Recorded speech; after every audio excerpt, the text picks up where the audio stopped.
When she'd finally look up, there was a distinct air of knowing to her, a gleam in her eye. You spent most of your time on the rooftop with Tita, planting and cleaning vegetables, baking bread, hanging laundry, singing and strumming your oud. Your shelter was small and cramped, and up on the spaciousness of the rooftop, in the wide open air, you felt alive, free.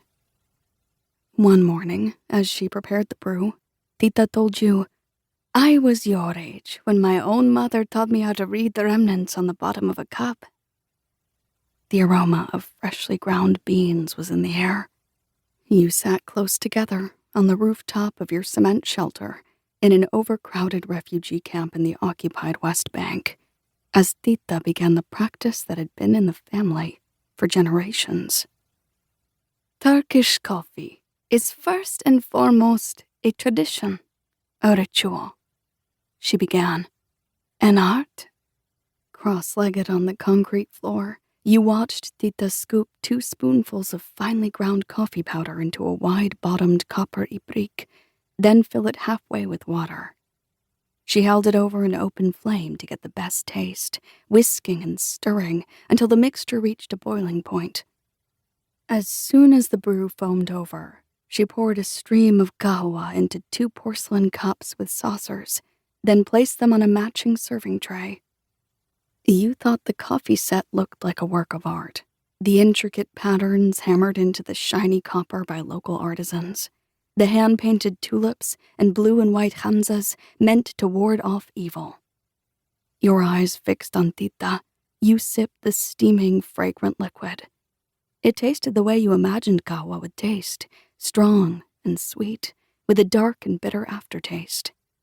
"You need to drink slowly, Mariam," Tita said, pursing her lips around the porcelain rim.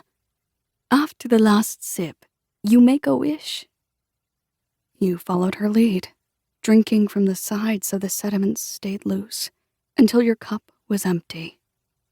When Tita finished her own cup, she placed a saucer over the rim and flipped it upside down. As you waited for the coffee dregs to dry, you sang and strummed your oud, your fingers plucking the strings of this ancient instrument while your mother hummed along. Eventually, she turned the cup upright, and you both peered inside, studying the dark, grainy streaks like reading a treasure map. "You have to be careful," Tita said, her voice serious. "It's bad luck to read your own cup, unless it's for practice." Over the years, you and Tita spent many afternoons on the rooftop together like this, huddled over an empty cup, interpreting the swirls and streaks and symbols. With time, you learned to read the remnants yourself. Long trails meant the wish would come true, while short trails meant failure. Symbols near the rim predicted the future, while symbols on the bottom dealt with the past. A ring meant marriage. Flowers meant happiness. Chunks of grounds on the saucer meant troubles were leaving you. It wasn't until the night of your wedding that Tita agreed to read your cup for the first time.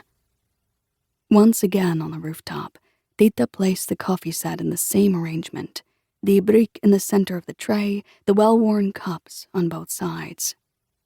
You sipped your kahwa slowly, your fingers trembling, noticing a thin crack down the side of the cup. After the last sip, you swirled the sediments around the walls, then flipped the cup face down on the saucer. Tita placed your wedding ring on the top of the cup, her hands fumbling at the fabric of her tob. You watched her with great anticipation, wondering how you'd make it through the 10 minutes it'd take the dregs to dry. Your mind wandered to a life beyond this camp, where you would spend your days doing something you loved, like singing.